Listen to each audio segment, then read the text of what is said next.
ನನ್ನೆಲ್ಲ ಯೂಟ್ಯೂಬ್ ವೀಕ್ಷಕ ಸ್ನೇಹಿತರಿಗೆ ನಿಮ್ಮ ಸುಪ್ರಿಯಾ ಶಿವಮೂರ್ತಿ ಗೌಡ ಮಾಡುವ ನಮಸ್ಕಾರಗಳು. ಎಲ್ಲರೂ ಹೇಗಿದ್ದೀರಿ? ಚೆನ್ನಾಗಿದ್ದೀರಾ ಅಂತ ಭಾವಿಸ್ತಾ ರಾಮಾಯಣದ 171ನೇ ಭಾಗವನ್ನು ನಾನೀಗ ಪ್ರಾರಂಭಿಸ್ತಾ ಇದ್ದೀನಿ ಸ್ನೇಹಿತರೆ. ನೆನ್ನೆಯ ಸಂಚಿಕೆಯಲ್ಲಿ ರಾಮ ಲಕ್ಷ್ಮಣರಿಬ್ಬರು ಮಾತನಾಡ್ತಾ ಇದ್ದಾರೆ. ಆ ಒಂದು ಮುಂದುವರಿದ ಭಾಗವೇ ಇದಾಗಿರುತ್ತೆ. ಈ ಕಥೆಯನ್ನು ಕೇಳಿದ ನಂತರ ತನ್ನ ರಾಜ್ಯಾಡಳಿತದ ಕರ್ತವ್ಯಗಳನ್ನು ನಿರ್ವಹಿಸಲು ಉತ್ಸುಕನಾಗಿ ರಾಜ್ಯಸಭೆಗೆ ಧಾವಿಸಿದ ರಾಮನು ಲಕ್ಷ್ಮಣನಿಗೆ ತಮ್ಮ ಭಿನ್ನಗಳೊಂದಿಗೆ ಅರಮನೆಯ ಬಾಗಿಲಿಗೆ ಬಂದಿರುವ ಎಲ್ಲರನ್ನೂ ನನ್ನ ಬಳಿಗೆ ಕರೆದುಕೊಂಡು ಬಾ ಎಂದು ಆಜ್ಞಾಪಿಸಿದನು. ಬೇಗನೆ ಹಿಂದಿರುಗಿ ಬಂದ ಲಕ್ಷ್ಮಣನು, ಓಹೋ ಪ್ರಭುವೆ, ಅರಮನೆಯ ಬಾಗಿಲಲ್ಲಿ ಯಾರೂ ಇಲ್ಲವಾದ್ದರಿಂದ ಕೋಸಲ ರಾಜ್ಯದಲ್ಲಿ ಯಾರಿಗೂ ಏನು ಕೊರತೆ ಇರುವಂತೆ ಕಾಣುತ್ತಿಲ್ಲ ಎಂದನು. ಆದರೆ ರಾಮನು ಒತ್ತಾಯಿಸಿ, ಪುನಃ ಹೋಗು ಮತ್ತು ಕೂಲಂಕುಷವಾಗಿ ನೋಡು. ಪ್ರಜೆಗಳನ್ನು ಕಡೆಗಣಿಸುವೆನೆಂಬ ಸ್ವಲ್ಪ ಮಾತ್ರ ಆರೋಪವು ನನ್ನ ಮೇಲೆ ಬರಕೂಡದು. ಅಲ್ಲದೆ ನನ್ನ ರಾಜ್ಯದಲ್ಲಿ ಕಿಂಚಿತ್ತು ಅಧರ್ಮವೂ ಕೂಡ ಪತ್ತೆಯಾಗದೆ ಉಳಿಯುವುದು ನನಗೆ ಇಷ್ಟವಿಲ್ಲ ಎಂದನು. ಪುನಃ ಹೊರಗೆ ಹೋದ ಲಕ್ಷ್ಮಣನು ಅರಮನೆಯ ಬಾಗಿಲಲ್ಲಿ ಕುಳಿತಿದ್ದ ಒಂದು ಶ್ವಾನವನ್ನು ಕಂಡನು. ಆ ಶ್ವಾನದ ತಲೆಯಿಂದ ರಕ್ತಸ್ರಾವವಾಗುತ್ತಿದ್ದು ಅದು ಲಕ್ಷ್ಮಣನನ್ನು ದಿಟ್ಟಿಸಿ ನೋಡುತ್ತಾ ದುಃಖದಿಂದ ನರಳುತ್ತಿತ್ತು. ಆಗ ಲಕ್ಷ್ಮಣನು, ಏನು ತಪ್ಪಾಗಿದೆ? ನೀನು ಇಲ್ಲಿಗೆ ಏಕೆ ಬಂದಿರುವೆ? ದಯವಿಟ್ಟು ಹೆದರದೆ ನನಗೆ ಎಲ್ಲವನ್ನೂ ಹೇಳು ಎಂದನು. ಆ ಶ್ವಾನವು ಹೀಗೆ ಉತ್ತರಿಸಿತು, ದುಃಖತಪ್ತರ ಆಶ್ರಯದಾತನಾದ ಭಗವಾನ್ ರಾಮನೊಡನೆ ನಾನು ನೇರವಾಗಿ ಮಾತನಾಡಲು ಇಚ್ಛಿಸುತ್ತೇನೆ. ಅವನ ಪಾದ ಪದ್ಮಗಳು ಅಭಯವನ್ನು ನೀಡುತ್ತವೆ ಎಂದಿತು. ಅನಂತರ ಲಕ್ಷ್ಮಣನು ಹೀಗೆ ಹೇಳಿದನು, ನಿನಗೆ ಏನಾದರೂ ಹೇಳಬೇಕೆಂದಿದ್ದರೆ ಅದನ್ನು ಸ್ವತಃ ರಾಜನ ಮುಂದೆ ಹೇಳಬಹುದು ಎಂದನು. ಆಗ ಶ್ವಾನವು, ನಾನು ಬಹಳ ಕೆಳದರ್ಜೆಯ ಜೀವಿ. ನಾನು ಮಂದಿರಗಳನ್ನು, ಬ್ರಾಹ್ಮಣರ ಮನೆಗಳನ್ನು ಅಥವಾ ರಾಜರ ಅರಮನೆಗಳನ್ನು ಪ್ರವೇಶಿಸಲು ಅನರ್ಹನು. ರಾಜನು ಎಲ್ಲ ಧಾರ್ಮಿಕ ತತ್ವಗಳ ಮೂರ್ತ ಸ್ವರೂಪನು, ಎಲ್ಲ ದೇವತೆಗಳ ಪ್ರತಿನಿಧಿಯೂ ಹಾಗೂ ಎಲ್ಲ ಜೀವರಾಶಿಯ ಪೋಷಕನೂ ಹೌದು. ರಾಮನ ವಿಶೇಷವಾದ ಅನುಮತಿ ಇಲ್ಲದೆ ಅವನ ಮುಂದೆ ಬರುವ ಧೈರ್ಯ ನನಗಿಲ್ಲ ಎಂದಿತು. ಆಗ ಲಕ್ಷ್ಮಣನು ಈ ವಿಷಯವನ್ನು ರಾಮನಿಗೆ ತಿಳಿಸಿದಾಗ ರಾಮನು, ಅವರು ಯಾರೇ ಆಗಿರಲಿ ಅವರನ್ನು ತಡ ಮಾಡದೆ ಒಳಗೆ ಕರೆದುತ್ತಾ ಎಂಬುದಾಗಿ ಕೂಡಲೇ ಆದೇಶಿಸಿದನು.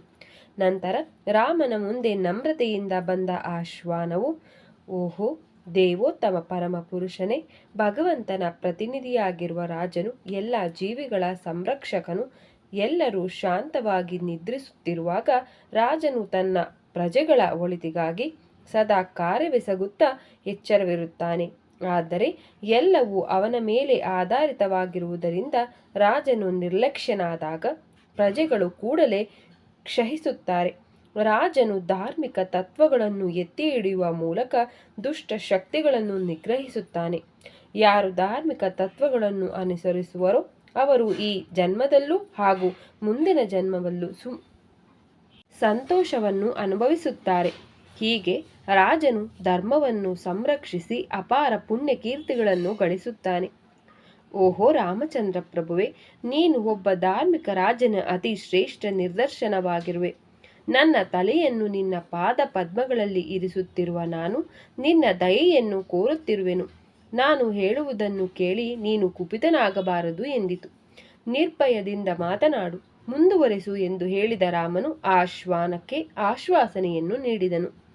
ಹೀಗೆ ಉತ್ತೇಜಿಸಲ್ಪಟ್ಟ ಆ ಶ್ವಾನವು, ನಾನು ನಿರ್ದೋಷಿಯಾಗಿದ್ದರೂ ಸರ್ವತಃ ಸಿದ್ಧ ಎಂಬ ಹೆಸರುಳ್ಳ ಒಬ್ಬ ಯಾಚಕ ಬ್ರಾಹ್ಮಣರು ನನ್ನ ತಲೆಗೆ ಪೆಟ್ಟು ಮಾಡಿರುವನು ಎಂದಿತು. ಆ ಸರ್ವತಃ ಸಿದ್ಧನನ್ನು ತನ್ನ ಸೇವಕರ ಮೂಲಕ ಕೂಡಲೇ ಕರೆಸಿದ ರಾಮಚಂದ್ರ ಪ್ರಭುವು, ನೀನು ಈ ಶ್ವಾನಕ್ಕೆ ಏಕೆ ಹೊಡೆದೆ? ಇದರ ತಪ್ಪಾದರೂ ಏನು? ಕೋಪವೆನ್ನುವುದು ಒಂದು ಭಯಂಕರ ಶತ್ರು. ಒಬ್ಬ ತನ್ನ ಎಲ್ಲ ಸದ್ಗುಣಗಳನ್ನು ನಾಶ ಮಾಡಬಲ್ಲ ಅದು ಒಂದು ಹರಿತವಾದ ಖಡ್ಗವಿದ್ದಂತೆ. ಒಬ್ಬನು ಬಹಳ ಕಾಲದಿಂದ ಸಂಗ್ರಹಿಸಿರುವ ತಪಸ್ಸಿನ ಪುಣ್ಯಗಳನ್ನು ಕೋಪವು ನಾಶ ಮಾಡುತ್ತದೆ. ಆದ್ದರಿಂದ ಬುದ್ಧಿವಂತರು ಕಾಯ ವಾಚ ಮನಸ್ಸ ಕೋಪವನ್ನು ಬದಿಗಿರಿಸಿ ಅದನ್ನು ದೂರವಿರಿಸುತ್ತಾರೆ. ಓಹೋ ಬ್ರಾಹ್ಮಣನೇ, ಒಬ್ಬನು ಎಷ್ಟೇ ಪ್ರಯತ್ನಿಸಿದರೂ ಕೂಡ ತನ್ನ ನಿಜವಾದ ನಡತೆಯನ್ನು ಮುಚ್ಚಿಡಲಾರನು. ಯಾರು ಕಾಮ, ಕ್ರೋಧ ಮತ್ತು ಲೋಭದ ಪ್ರಭಾವಗಳನ್ನು ಜಯಿಸಿಲ್ಲವೋ ಅಂತಹವನನ್ನು ಕೆಟ್ಟ ಕಾಯಕಗಳು ಸದಾ ವಂಚಿಸುತ್ತವೆ ಎಂದರು. ಆ ಬ್ರಾಹ್ಮಣನು ಈ ಮಾತುಗಳನ್ನು ಕೇಳಿ ಈ ಮುಂದುವರೆದ ಮಾತುಗಳನ್ನು ಹಾಡುತ್ತಾನೆ. ನಾನು ಭಿಕ್ಷಾಟನೆಗಾಗಿ ಅಲೆದಾಡುತ್ತಿದ್ದಾಗ ನಡುಬೀದಿಯಲ್ಲಿ ಕುಳಿತು ನನ್ನ ಹಾದಿಗೆ ಅಡ್ಡವಾಗಿದ್ದ ಆ ಶ್ವಾನವನ್ನು ನಾನು ಕಂಡೆ. ನಾನು ದಾರಿ ಬಿಡು ಎಂದು ಅದಕ್ಕೆ ಹೇಳಿದಾಗ ಅದು ಎಷ್ಟು ನಿಧಾನವಾಗಿ ಏಳಲಾರಂಭಿಸಿತೆಂದರೆ, ಉಪವಾಸದಿಂದ ಬಳಲಿದ್ದ ನಾನು ನನ್ನ ಕೋಪವನ್ನು ತಡೆಯಲಾರದೆ ಅದರ ತಲೆಗೆ ಕೋಲಿನಿಂದ ಹೊಡೆದೆನು. ರಾಜನೇ, ನಾನು ನನ್ನ ತಪ್ಪನ್ನು ಒಪ್ಪಿಕೊಳ್ಳುತ್ತೇನೆ.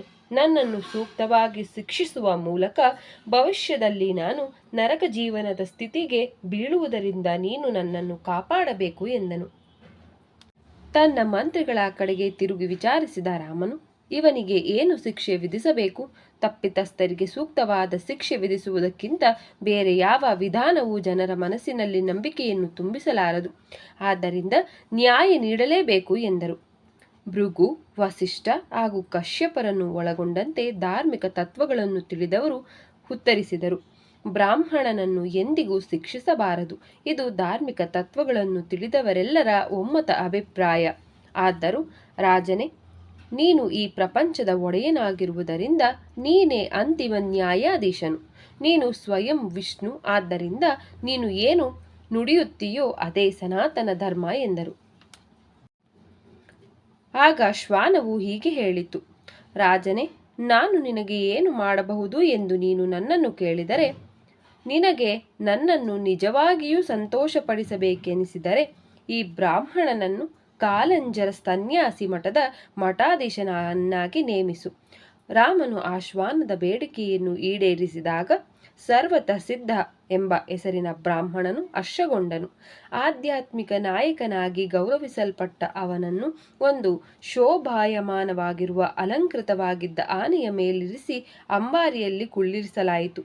ಆದರೆ ಬೇಸರಗೊಂಡ ಮಂತ್ರಿಗಳು ತಮ್ಮ ವಿರೋಧವನ್ನು ವ್ಯಕ್ತಪಡಿಸಿದರು.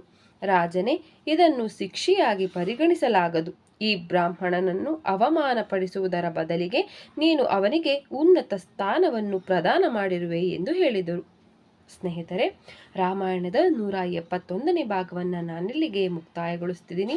ಈ ಒಂದು ಮುಂದುವರೆದ ಭಾಗವನ್ನು ನಾಳಿನ ಸಂಚಿಕೆಯಲ್ಲಿ ನೋಡೋಣ ಅಂತ ಹೇಳ್ತಾ ನಿಮಗೆಲ್ಲರಿಗೂ ನನ್ನ ನಮಸ್ಕಾರ. ಜೈ ಶ್ರೀರಾಮ್. ಹರ ಹರ ಮಹಾದೇವ.